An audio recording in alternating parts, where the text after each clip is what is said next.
busy people getting fit in Fulshear, Texas. Our aim is to help you look better, feel better, and perform better as quickly as possible. I'm your host, Bryan White with Blue Eagle Fitness and Nutrition. Welcome. Hey, what's up, Clancy? What's up? What's up? What's Hey, up? we are going to talk about the 5 love languages, or the book that we're reading now. I can show you the book. Is still the 5 love languages, but it's for more in the workplace.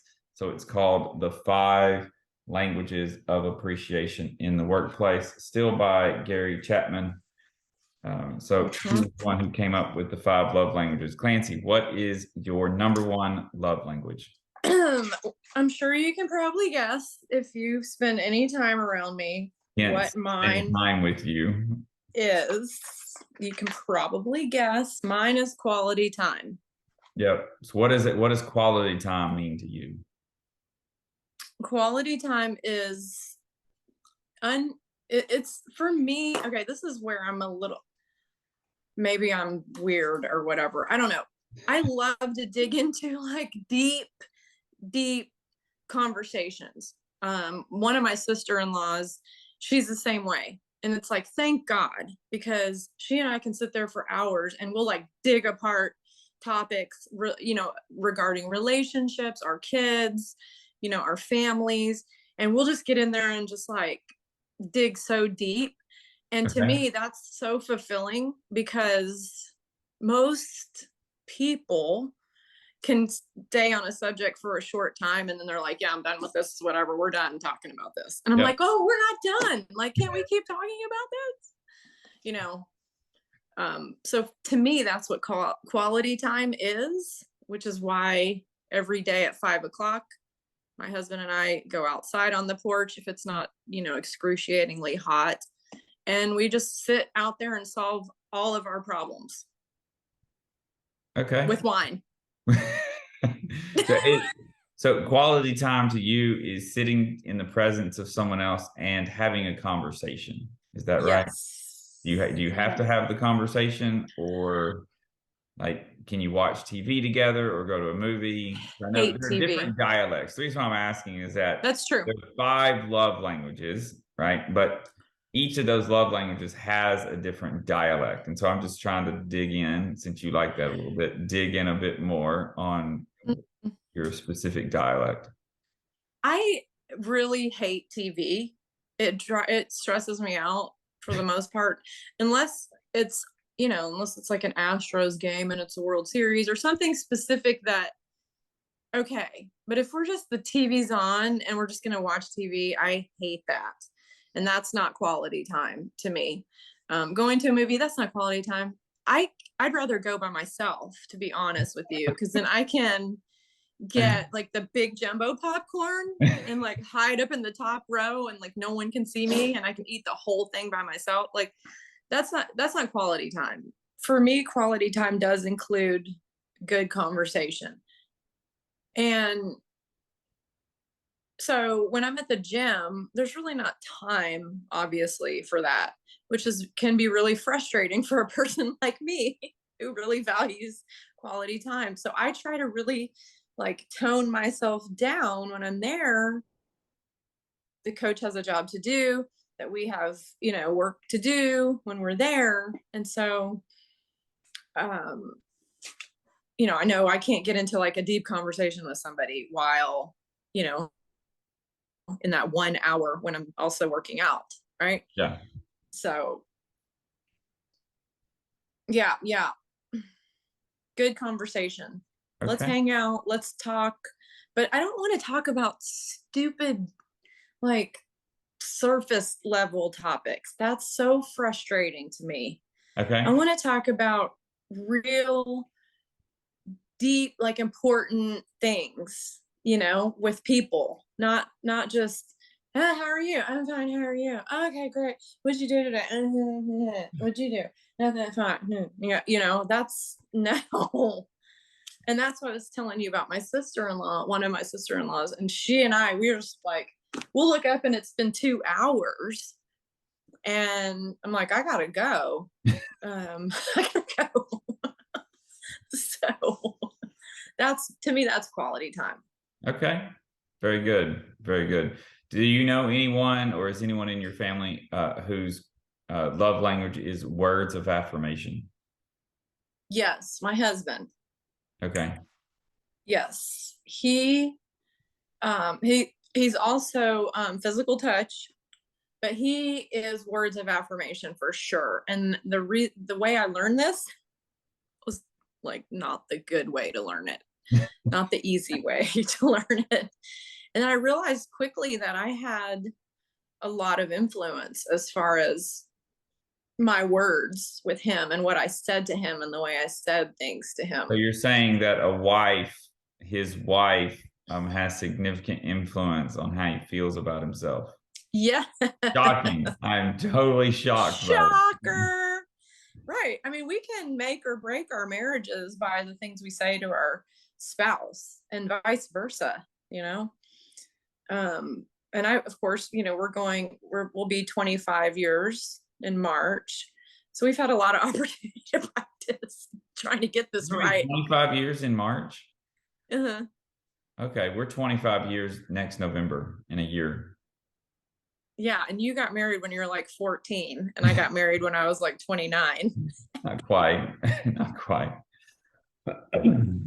Yeah, I have two love languages. And what's funny to me about love languages is one of my secondary love language is words of affirmation. And to me that just makes total sense. Like I want to be told how great I am. Doesn't everyone want to be told how great they are? Yes. Why aren't people telling me how great I am? And Who's not telling you that?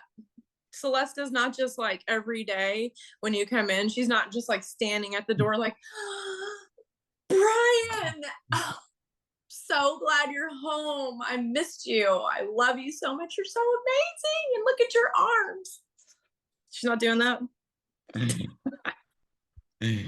just like when her love languages are quality time and acts of service, the dishwasher hasn't been unloaded, the laundry still needs to get done, the kitchen still needs to get cleaned. I mean, yeah, so that's that's the joy of marriage, right? Well, that's the thing right there. Then you better get your butt in there and unload the dishwasher if you expect her to tell you anything about how awesome you are.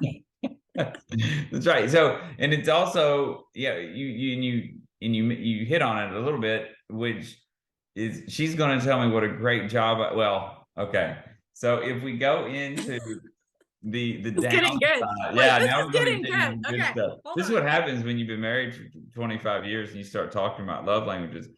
Right, an act of service. What is an act of service? In theory, an act of service is when, um, like the dishwasher is full, and I see that the dishwasher is full, and I'm going to serve my wife, serve my family by emptying the dishwasher. Same as with laundry or with making dinner or whatever. What can happen though? What can happen? And anyone who's been married for any length of time will know this, which is an act of service very quickly becomes an act of expectation. No kidding. So now it is my job to empty the dishwasher, do the laundry, clean, cook and clean, or whatever. And that now, if I do it, I don't get credit for it. But if I don't do it, that causes frustration and anger and all those other things, right? Um, that is that's always the downside to acts of service, right? I mean, Yeah. look, we're talking about the five love languages. They are not perfect. There are downsides to all of them, right?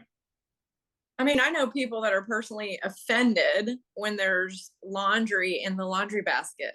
Like you are offending me by leaving it in there and the trash is completely full, and they're completely put off by that someone else put trash in their trash can. That's hurtful. That's hurtful. It hurts my feelings. Yeah. So my secondary love language is words of affirmation. Celeste's is acts of service. And an act of service, we were talking about it before, is just I see something that needs to be done and would serve my wife, and I do that for her with the intention of showing her that I love her, right? That is my act of service.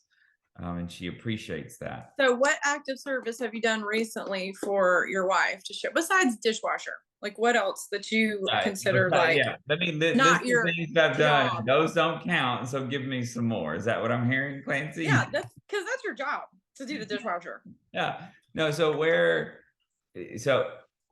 what marriage has taught us, kind of we've learned through the years, is she has now learned that when I do those things, like that is the act of service that she's getting from me. And she needs to expect and respect that as my way of showing her that I love her. Similarly, my main love language is physical touch. And so I've had to learn that when she comes by and just touches my hand or puts her hand on my shoulder, in the larger scheme of things, I do need more than that from her. But that is her way of that doesn't naturally cross her mind, put her hand on my shoulder. She does that to show me that she loves me. And I've had to acknowledge and accept that, right, as her way of showing that she loves me. Yeah, yeah. So we have quality time, which is your number one. We have words of affirmation, which is my number two. Acts of service. Does acts of service, is that any impact on your life at all? Oh yeah. I mean, for sure, because like right now, before I got on this podcast with you, I was having like a major hot flash in the kitchen, and there was all the stuff from this morning was in the sink, and the dishwasher had been run, and I knew already that I needed to unload it, and there was like our food plastic containers from lunch. I mean, the kitchen was a mess basically, and like, okay, I don't like stuff. I don't like messes. And so I asked my husband, I said, hey, could you come help me clean this up real quick? Because I'm going to do this podcast. And I just like to know that everything's all cleaned up. And this is why I make my bed every morning. I don't like stuff in disarray. So he went in there and helped me, and we knocked it out in like 10 minutes. And yeah, it feels good. It feels great to have someone help me do that. Or if my son goes and mows the grass, I'm like, yeah, I feel like a load off my mind. It feels good. So definitely that's in there for me too. It's like, so early on in our marriage, I used to work in corporate office, and my husband would come in with these huge gift baskets, and it would have all the stuff in it. It would have like candles or wine, and it was beautiful. And he would go and he would put these together, and he would come by the office and leave it on my desk. And I mean, it was super nice. Please don't hear me say that I don't like that, because it's going to sound really like, gosh, Clancy, that's rude or whatever. But that wasn't it for me. And I finally spoke up and said, that's awesome that you do that, but I would rather like us go to lunch and sit and talk. Yeah. And so he was like, what do you mean? Like, I don't get it. And I was like, well, I mean, I didn't want to sound ungrateful, but I probably did, but it's hard, you're trying to learn a different person and what makes them feel loved. And a lot of times we speak the wrong language to people, and we wonder why they don't want to hang around us, or why they're offended or hurt. And we're like, what's the problem? That's what I like. I thought you'd like it too. Not the case. For me, gifts doesn't really do much for me. Which growing up was difficult because my mom, her love language is gifts, and she gives lots of gifts. And it was difficult for me to reconcile that with that gifts aren't that big of a deal for me. I'm like I said, I mean, I'm more physical touch and words of affirmation. You know, all I want is for my wife to hug me and tell me that I'm the greatest person of all time. Right. I mean, I'm not asking for a lot. Right. And I did. Oh, this is funny too. This was kind of around that same time we're trying to figure out, how the other person tick. And my husband told me one time, he's like, look, if there's any way you could like not give me a dead fish hug, that'd be great. And I was like, what? What are you talking about? And I guess what I was doing was I was just kind of like, ugh. And he was like, that is, if you please could stop doing that, that would be amazing. I was like, I'm so sorry. I didn't even okay, I'm so sorry. I didn't realize I was doing that. That's funny. So, yeah. Well, great, Clancy. I enjoyed our conversation. I'm glad we got things on track. Awesome. We froze, but we got it together. Got it together. Thank you. All right. Thanks, Bryan. I'll see you later. Okay. Bye. You can get every episode of Busy People Getting Fit wherever you listen to your podcast or on YouTube.